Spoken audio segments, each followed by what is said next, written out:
Shifting focus for now, Bolivia has just survived a failed coup attempt. Dramatic scenes unfurled in the country's capital as armored vehicles rammed the doors of the government palace in an apparent coup attempt against the president. However, the president stood firm. Our next report telling you more.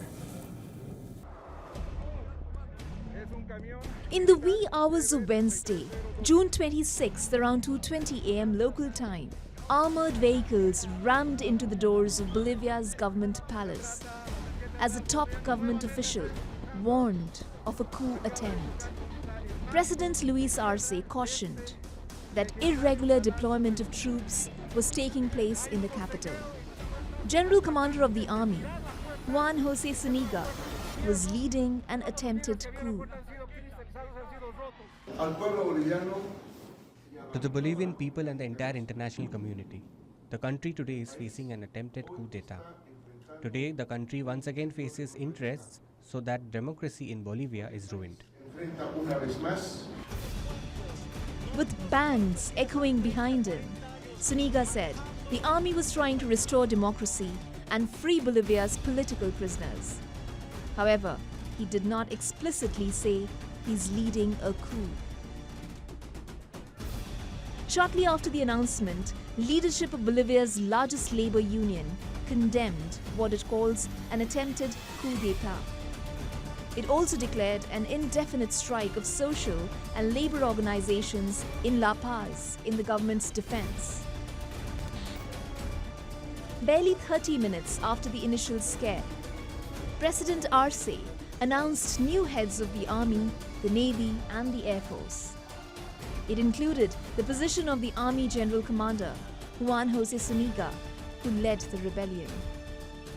New Army Chief Jose Wilson Sanchez ordered all mobilized troops to return to their barracks. Now, in my capacity as Commander General of the Army and on behalf of the three force commanders, I order that all personnel who are mobilized in the streets must return to their units. Soon, a video showed armored vehicles driving away from the palace, followed by troops and journalists. At around 3:40 a.m., supporters of President Luis Arce flooded into the plaza outside and waved Bolivian flags as the troops continued their withdrawal.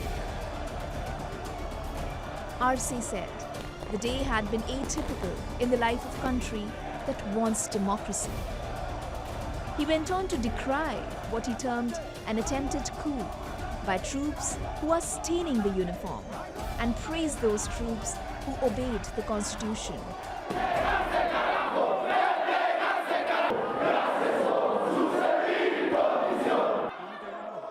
Neighboring Chile's president, Gabriel Boric, soon condemned what appeared to be a failed coup. Boric said he immediately contacted his Bolivian counterpart to offer his solidarity. We are absolutely aligned from the Chilean state in the defense of democracy in Bolivia. We condemn the attempted coup and we call for the institutions to function for the constitution and laws to be respected.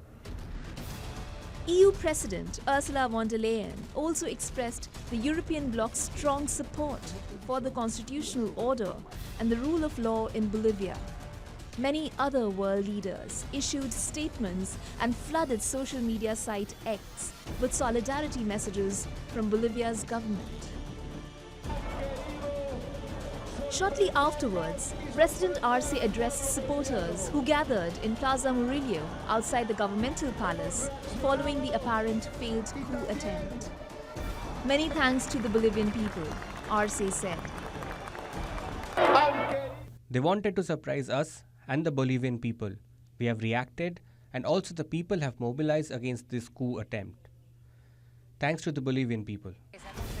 It wasn't long after Arce's address that Vice President David Choquehuanca told the crowd gathered in Plaza Murillo, never again will the Bolivian people allow coup d'etat. And finally, At 5:08 a.m. local time, Bolivian authorities announced that General Juan Jose Zuniga, apparently behind the failed coup attempt, was arrested after the Attorney General opened an investigation against him. We have the first arrested people, so I will ask officers to present the first detained criminal. However, shortly before his arrest, Zuniga told reporters, "The president told me the situation is very screwed up, very critical. It is necessary to prepare something to raise my popularity." A claim which the Bolivian administration vehemently denied. On Sunday in La Salle College, I met with the president, and the president told me the situation was bad and this week would be critical. Then it was needed to prepare something to push up his popularity. To stay up to speed with the latest news, download the WION app and subscribe to our YouTube channel.